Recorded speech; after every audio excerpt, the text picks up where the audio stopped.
विलासिनी जे चातुर्यार्थ कला कामिनी ते श्री शारदा विश्वमोहिनी नमिली मिया नदी दिव्य गोदा तटीचा विलासी सदा प्रिय जो सज्जना वैष्णवासी जया वर्णिता प्रेमात्यंत चित्ता नमस्कार माझा श्री गुरु एकनाथा। आवाज करा, देव तुमचं चांगलं करेल।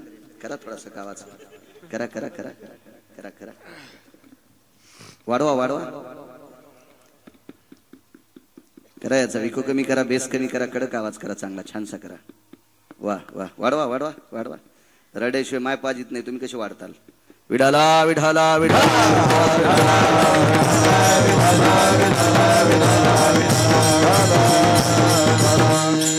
महाराजाला ह्या खांबाला घ्या, इथं ऐकून घ्या, त्यांना धरून घ्या, इथं घ्या अण्णा, तुमच्या मागे उभं राहू द्या इथं।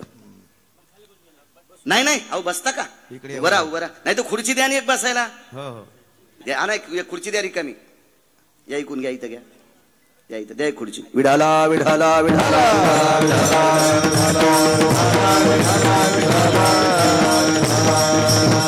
ज्याचे आयुष्य नोहे लेखा तेही देखा निमाले, इतराचा पाड कोण नेमिले जानन चुके ते। प्रस्तुत प्राप्त प्रसंग निवडलेला अभंग विश्वमान्य विश्वभूषण विश्वाधिकार विश्वप्रिय देवमान्य शास्त्रमान्य शांतीब्रह्म नाथ बाबा यांचा प्राप्त प्रसंगी निवडलेला अभंग विठाला विठाला। प्राप्त प्रसंगी निवडलेला अभंग माझ्या पैठणच्या मालकांचा आहे। मालक मोठं गोड सांगतात, ज्याचे आयुष्य नो हे लेखा तेही देखा निमाले। वाक्य हे चांगल्या माणसाचं ग्राही धरले जाते। भंगिरे कोण्याही क्षेत्रात बोंबलू द्या, त्यांची विश्वात कोणीही दखल घेत नाही। भंगिऱ्यात चांगलं जरी बोंबलला तरी लोक त्याच्यावर विश्वास ठेवत नाहीत, आणि भंगिऱ्या वाईट जरी बोंबलला तरी त्याच्यावर विश्वास ठेवत नाहीत। विश्वास चांगला आणि वाईट हा चांगल्याच माणसावर ठेवत असतात। शांतीब्रह्म एकनाथ महाराजांच्या शब्दावर विश्वास भिडे महाराज याच्या करता आहे की पंढरपुरातला मालक 36 वर्ष त्यांचे धोत्र धुवाला होता। याच्या पलीकडे सांगू, आदराने मला बोलिला असेल आज, अण्णा जर म्हणले महाराज आमचा 1 घंटा दरुजा सांभाळा तर किती मिरच्या लागते गिरगाव करायला? पण ब्रह्मांडाचा मालक 36 वर्ष वाचमन होता। दत्त चोपदारी करीत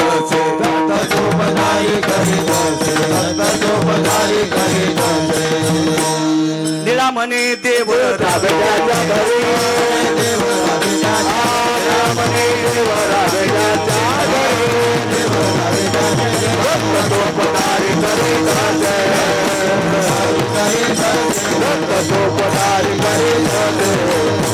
माझ्या निळोबाराय नमूद करतात, बार्त्रिक 36 वर्ष विटेवरच्या मालकाने रिकाम्या वेळात नाथांच्या घरची वाचमनकी केली। जिजा वाचमनकी 36 वर्ष। सकाळी पहाटे स्नान आटपली की गिरजा काकींचं लुगडं पितांबर म्हणायचे आणि नाथांचं धोत्र पंढरपुरातला मालक धुत होता। अधिकार किती मोठा असेल कल्पना करा ना। आणि एवढ्या मोठ्या माणसांचं वाक्य, ज्याचे आयुष्य नो हे लेखा तेही देखा निमाले। ज्यांचा आयुष्याचा आकडा आतापर्यंत कुणाला लिहिता आला नाही अशी माणसं जाऊ शकतात। वितराचा पाड कोण? आपलं आयुष्य आहेच किती, आपल्याला 100 वर्षाचं सांगितलंय, त्याच्यात बऱ्यापैकी बाल रोग क्षय पीडा माथारपण वगैरे वगैरे वगैरे सगळ्या गोष्टी आल्या। शतगणिले ते अर्ध रात्र काय, अर्ध झोपीत गेलेलं आहे, तारुण्याच्या मुसमुशीत गेलं, शेवटचा टप्पा म्हातारपणात आजार नाना प्रकारचे रोग याच्यात गेलं, आणि मधला काळ कमवण्यात प्रपंचात याच्यात जातो।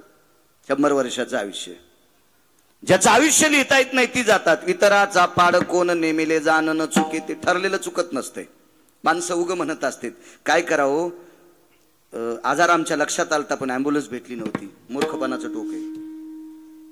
ॲम्ब्युलन्स भेटली पण डॉक्टर हजर नव्हते, डॉक्टरही हजर होते पण मेडिकल मध्ये इंजेक्शन नव्हतं, इंजेक्शनही होतं, डॉक्टरही हजर होते, ॲम्ब्युलन्सही भेटली, याचं आयुष्य संपलतं। विठाला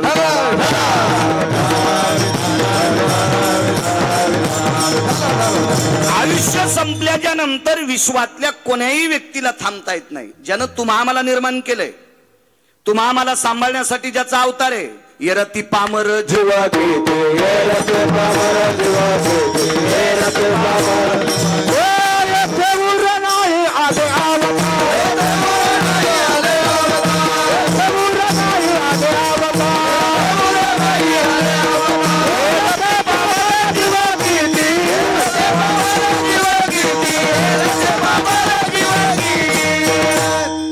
देवाला थांबता येत नाही. जे देव हा जीवदशेला जर आला, तुमच्या आमच्या रूपात जीवदशेला जर देव आला, तर त्याला सुद्धा मोजून आयुष्य दिलेलं आहे, त्याला सुद्धा थांबता येत नाही. येरती पामर जीव किती, तुमच्या आमच्या सारख्याची काय कथा. आपण त्याच्या पायाला चिटकलेल्या मातीच्या कणाची सुद्धा बरोबरी करू शकत नाही, त्याला थांबता येत नाही. आणले ते उसने साच, हे उष्ण घेतलंय. देहा पाचाचा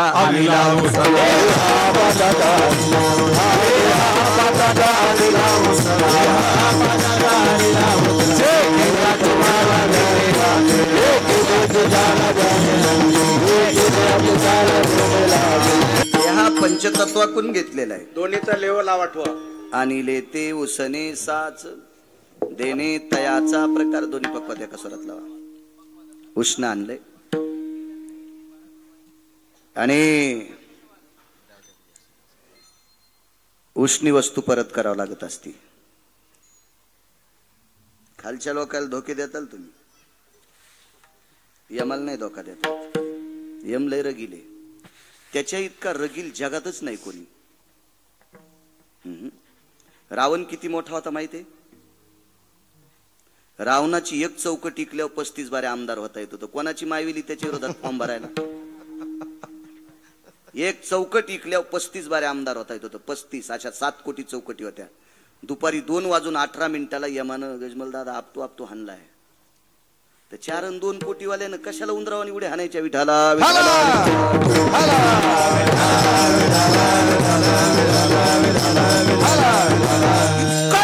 इतका रगील. किती रगील सांगू तुम्हाला? नाही त्या यमासी करुणा, त्याला दया नाही मया नाही. हे आवाज करा गोड, करा गोड. त्याला दया मया क्षमा काही नाही त्या यमाला. यम किती निष्ठुर आहे. जन्मले ते बाळा, जन्मले ते बाळा, जन्मले ते बाळा, जन्मले ते बाळा. त्याची वाट पाहे काळ, त्याची वाट पाहे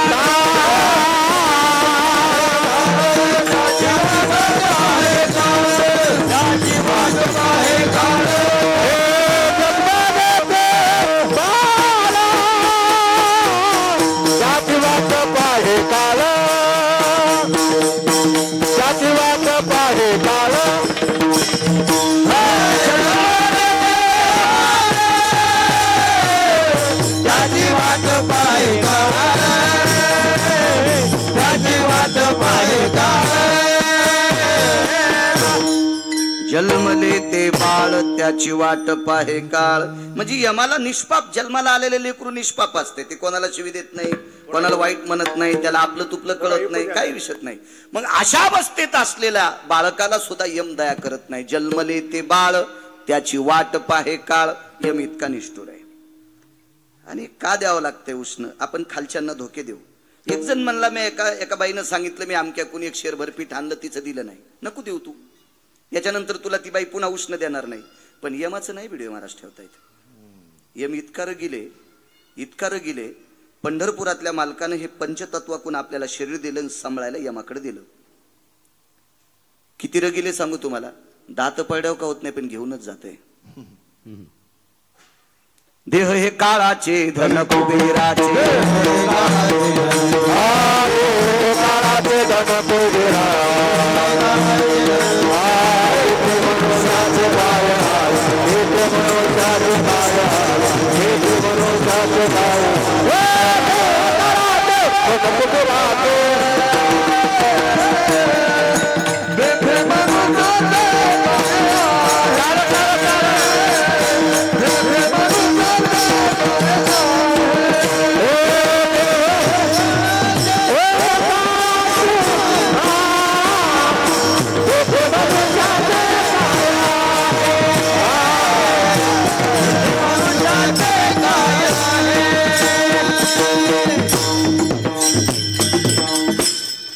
काळाच्या स्वाधीन केलेला आहे, काळावर त्याची सत्ता आहे. एक जणांनी जमीन विकत घेतली, त्याला वाहता येत नव्हती, दुसऱ्याला बटईन दिली, त्याने केळी लावल्या. भाऊ केळी लावल्याच्या नंतर ज्याची जमीन होती त्याचा मेहुणा आला, म्हणजे त्याच्या बायकोचा भाऊ, आणि पाडाला हक्कात आलेले केळीचे 5 घड कापले. त्याने त्याचा हात धरला आणि सांगितलं, नालाय का तो 5 घड कापलेस, तुला लाज वाटत नाही? ते म्हणलं, कोणाला बोलायला? अरे ही जमीन माझ्या मेवण्याची आहे. नालाय का, तुझ्या मेवण्याला कळतं का भैमुगाच्या शेंगा खाली लागतात का वरी? त्यानं फक्त पैशाचा जोर होता म्हणून जमीन घेतली, पण त्याला वाहता येत नाही ना, वाहाला मला दिली ना.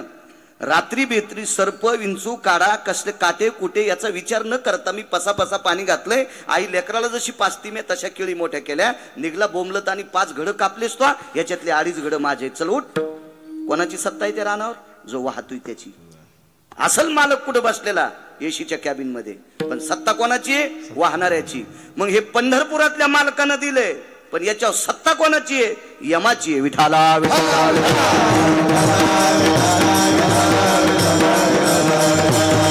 म्हणे उष्ण परत करावं लागते. आणले ते उसने साच देणे तयाचा प्रकार. शरण एका जनार्दनी करे विनवनी सर्वासी. शांती ब्रह्म एकनाथ महाराज, मी विनंती करतो, तारुण्याचा मद असेल, संपत्तीचा मद असेल, ही क्षणाची सावली आहे. त्याच्या मनात आल्यावर रावाचा रंकाचा राव होतोय. 400-400 एकरवाले माणसं शेवटच्या टप्प्यात दुसऱ्यानं ओढून टाकलेल्या बिडीचे दोंडके ओढत होते. असे महाराष्ट्रात फार पाहिले मी. 4200 गाव रात्रीच्यानं माझे पूर्ण झालेत. एकदा गेलेलं गाव, इतके गाव पाहिले. आपण का गोळ्या संपल्या म्हणून थोडं फिरलो तर 400-400 एकरवाले शेवटी मरताना मारुतीच्या मंदिरात मेले. त्यानं बिड्याचा नाद असल्यामुळं लोकांनी ओढून टाकलेल्या बिडीला आपल्याकडे दहिल्या म्हणतात. असे दहिले ओढले त्यानं, दहिले दहिले दहिले. हे त्याच्या मनात आहे. लक्ष्मी हे संपत्तीचं पोत आहे, लक्ष्मी हे खसखशीचं पोत आहे. खसखशीच्या पोत एक जणानं विकत घेतलं, गाडीत टाकलं, हमालानं सांगितलं, दादा मला हमाली द्या. 4 आणे हमाली होती, पण फुगीर होतं घेणार, फुगीर होतं. ते म्हणलं, पुढच्या बाजारी देईन. हमालाची बवणी होती आणि दिली नाही. काय नाही केलं त्या हमालानं, फक्त खसखशीच्या पोत्याला दाबण टोचलं. शेलूतून बैलगाडीत पोत इथं देवल्यात आलं आणि देवल्यात मालकानं सांगितलं, अरे पोत उचलून घ्या रे. तर गडी म्हणला, मालक कटाचे नुसता. देवल्यापासून शिरूपस्तूर बॅटऱ्या लावल्या, खसखशीचा दाना दिसला नाही आणि पोत्यात थांबला नाही. याच तर नाव लक्ष्मी आहे. ती कव्हा येईल कव्हा जाईल. ही आल्यावर जरा हिशोबात वागलं का त्याची टिकत असते. विठाला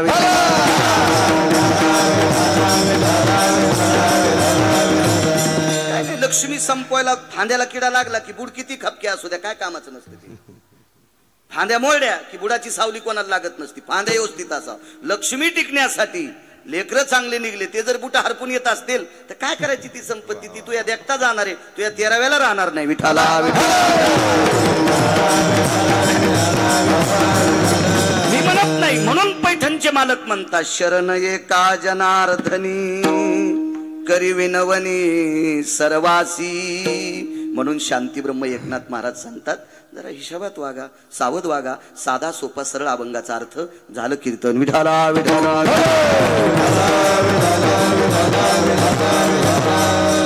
आजच्या कार्यक्रमाचं औचित्य पुराणाच्या प्रणालीनुसार आजच्या कार्यक्रमाला उदक शांती विधी म्हणतात. नाव लक्षात असले पाहिजे. आपल्याकडे गोडपाटा म्हणजे आजच्या दिवशी 13वा झाल्याच्या नंतर गोड नैवेद्य असतो, अशी प्रणाली म्हणून आपण त्याला गोडपाटा म्हणतो. पण शास्त्राची भाषा याला उदक शांती विधी म्हणतात. फार काही दुसरा शब्द झाला तर त्याला गंगा पूजन असं म्हणतात. आपण गोडपाटा किंवा गोड जेवण आपला पट्टाच असतो, काही पण बोलायचा. विठाला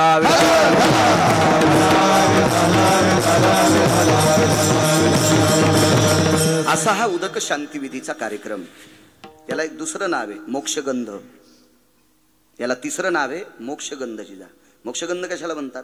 आजच्या तिथीला 13वा आटपल्याच्या नंतर सगळ्या लोकांना स्नान करून आपोआपल्या देवघरातल्या देवांना गंध लावून आपल्याला लावता येतो. बऱ्याच वेळेस अशी प्रणाली सुतक फिटल्यावर गंध स्वतःला लावतात, पण देवाला लावण्याचा अधिकार आपल्याला नसतो. आजच्या उदक शांती विधीच्या दिवशी गंध मोक्ष नावाचा विधी म्हणतात. आजच्या दिवशी देवाला नैवेद्य किंवा देवाला गंध लावता येतो म्हणून तिसरा विधी गंध मोक्ष. अजून 4 येतं, पण 3च लक्षात ठेवा. सगळ्या गोळ्या खाल्ल्यावर रिॲक्शन येत असते. विठाला विठाला.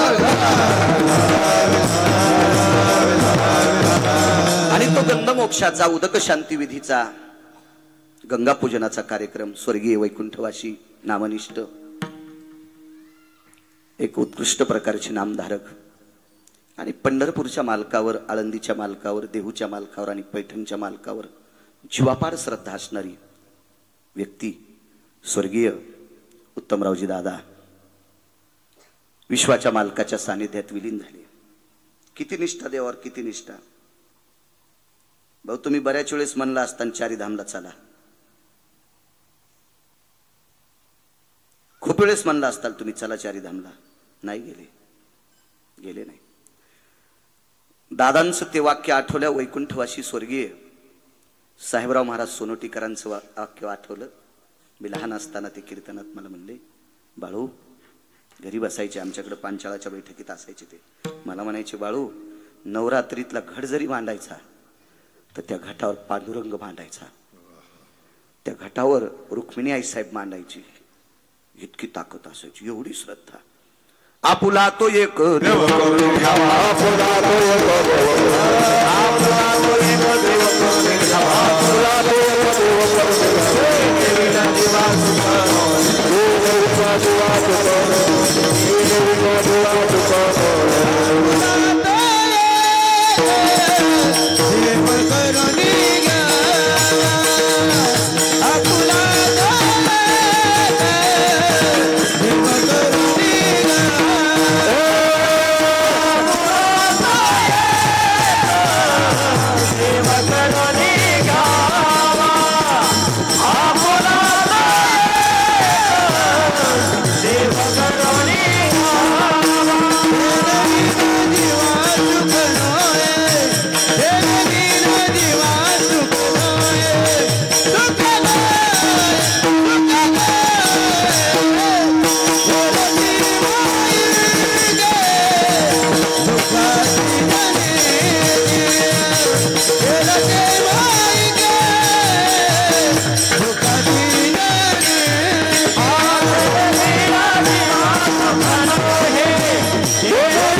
एकच देवाला मानणारी व्यक्ती.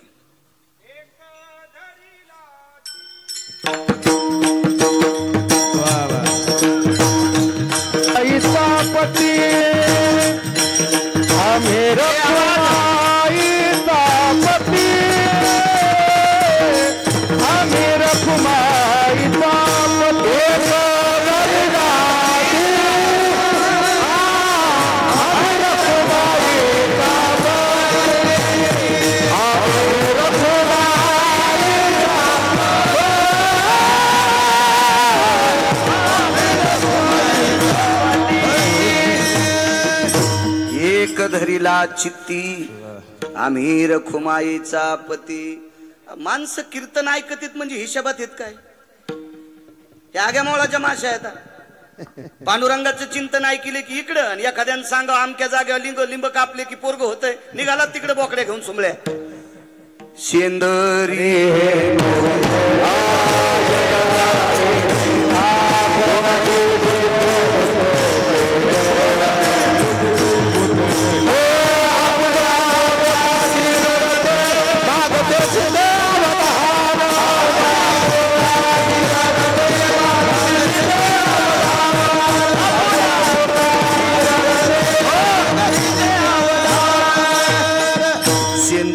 हेंदरी दैवते कोण पूजी भूते केते. हे भीक मागे देव आपल्याच पोटा करता दुसऱ्याला भीक मागायले तर, आणि त्या देवाच्या पुढे पाया पडल्यावर तुमचे कपाळ सडतेल. विठाला विठाला शिळ्या तांब्याचे बाहुले केले, हो पाट मांडोनीवरी बैसविले. आणि एक एकाचे नाव वेगळे ठुले लागला तिथं पाया पडायला सोमळ्या ते काय देतील भीक मागितली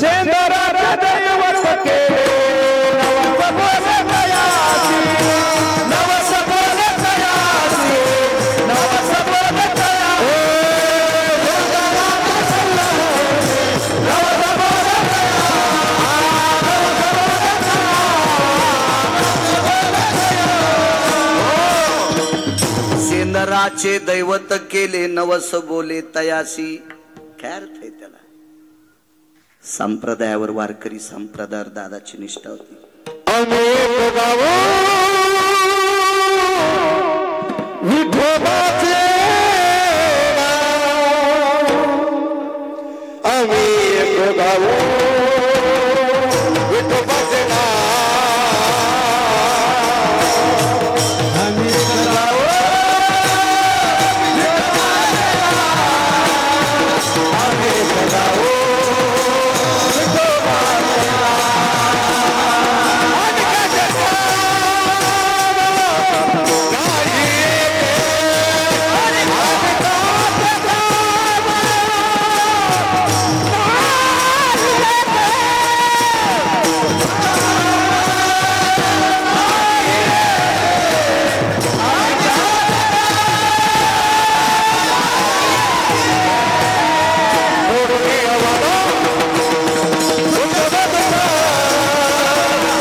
विठोबाचे नाम. संप्रदाय अतूट श्रद्धा. मला वाटतं दादा जायच्या अगोदर आळंदीची कार्तिकी वारी आलती. मी भाऊंना म्हणलं, हॉस्पिटलमध्ये भेटलो मी आप्पांना म्हणलो त्या दिवशी, दादाला भेटायची यायची इच्छा होती पण कीर्तन 2-2 असल्यामुळे नाही येता आलं. त्या दिवशी वारीत म्हणले, पळड्या पण अण्णाला म्हणत होते, तू जाय रे आळंदीला, तू जाय रे आळंदीला. इतकी श्रद्धा.